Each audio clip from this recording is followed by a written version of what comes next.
আজকের ইভিনিংটা বাচ্চাদেরকে নিয়ে চার্চেই কাটিয়ে দিলাম। বেশ ভালোই লাগছিল, তবে যদিও আমার একদমই আসার ইচ্ছে ছিল না প্রথমে। বাচ্চারা এমনভাবে আবদার করতে শুরু করলো, সেই আবদার আর ফেলতে পারলাম না। শেষমেশ ওদেরকে নিয়ে চলে এলাম চার্চে। এই চার্চটা আমার বাড়ি থেকে জাস্ট 15 মিনিটের রাস্তা। হেঁটে 15 মিনিট লাগে, আর গাড়িতে 5 মিনিট, আর যদি বাইকে হয় 3 মিনিট।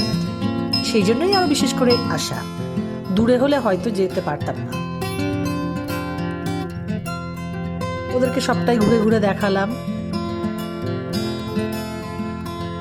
ভালোই ডেকোরেশন করেছিল চারিপাশটা।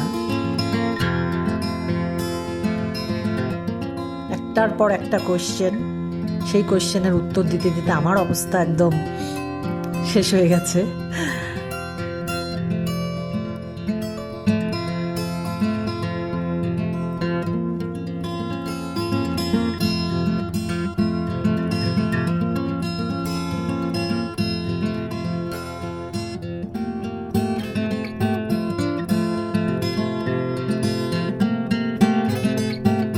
ওরা খুব হ্যাপি হয়ে গেছিল।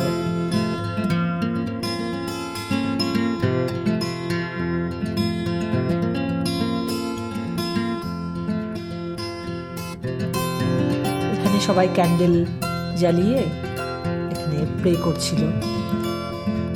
যথারীতি আমার মেয়েরাও, মা ক্যান্ডেল জ্বালাও, যদিও আমি জ্বালাইনি, জ্বালানো হয়নি আর কি। এদিকে এটা চার্চের ফ্রন্ট।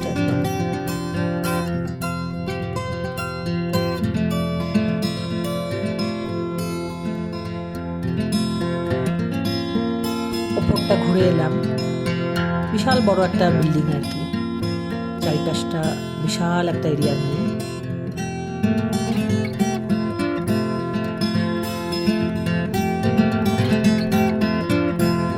পা ব্যথা হয়ে গেছিল ঘুরতে ঘুরতে। এত স্পেস, মানে এত অলিগলি, তারপর মানে 1000টা বোধহয় দরজাই শুধু। মেন গেট না, সরি, এমনি গেট। আর মেন গেটটা খুবই সুন্দর, মানে তোমরা এখনই দেখতে পাবে। এটা ফ্রন্ট। এর সামনের দিকে একদম বিশাল একটা এরিয়া নিয়ে একটা মাঠের মতন জায়গা, সবাই সেখানে ঘুরছে। আস্তে আস্তে ভিড় বাড়ছিল। আমরা যখন গেছিলাম তখন বেশ ফাঁকা ফাঁকা ছিল। আমরা বেরিয়ে যাওয়ার পরে প্রচণ্ড ভিড় হতে শুরু করে, মানে ওই 8টা নাগাদ থেকে শুরু হয় ভিড় হওয়াটা।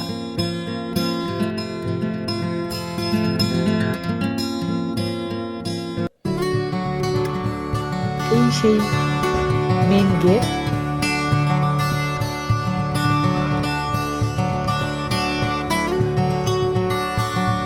আর প্রত্যেকটা নতুন নতুন একটা স্টোরি, মানে ডোরের মধ্যে খোদাই করা রয়েছে স্টোরি এক একটা।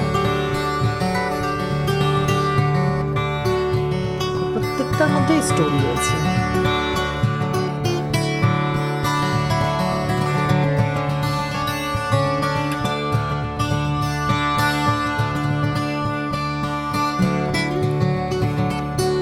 ভেতরে অ্যালাউ ছিল না ক্যামেরা, যার জন্য মোবাইল অ্যালাউ ছিল না। মোবাইল নিয়ে যেতে পারো, মানে ক্যামেরা করাটা, ভিডিও করাটা অ্যালাউ ছিল না, যার জন্য আমি আর ভেতরে নিতে পারি না, আপনাদেরকে দেখাতে পারলাম না, সরি।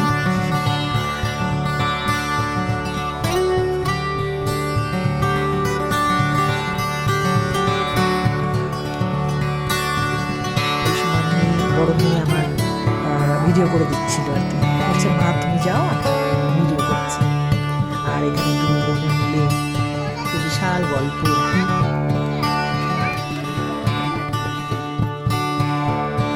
মনের সুখে গল্প করছে। তোমাদের কেমন লাগছে ভিডিওটা বলো একটু।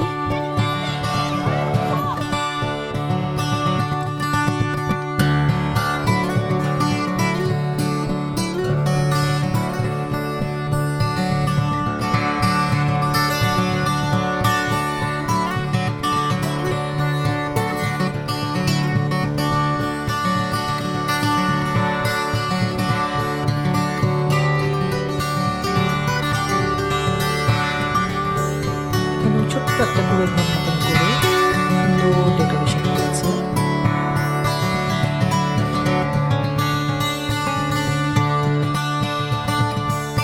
আমার মেয়েরা জিজ্ঞেস করছে ওই ছোট্ট বেবিটা কে।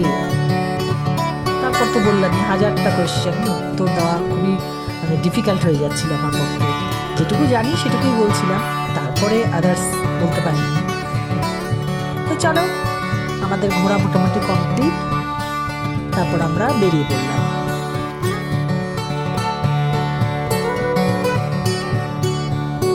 আর ঘরে ফিরেই কেক কাটিং, আবারও সেই আবদার, মা কেক বানাও, কেক কাটিং করব।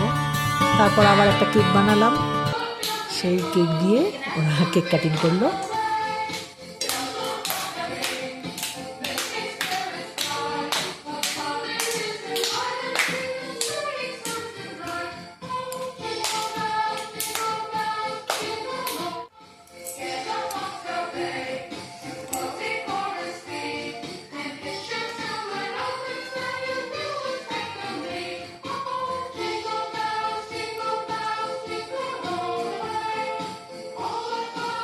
কেকটা সবাই মিলেই খেলাম।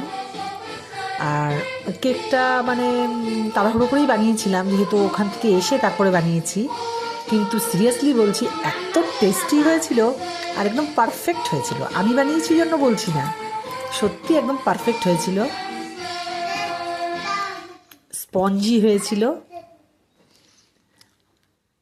সব কিছু একদম পারফেক্ট হয়েছিল। মিষ্টি, তারপর একদম বেকটা খুব সুন্দর হয়েছিল।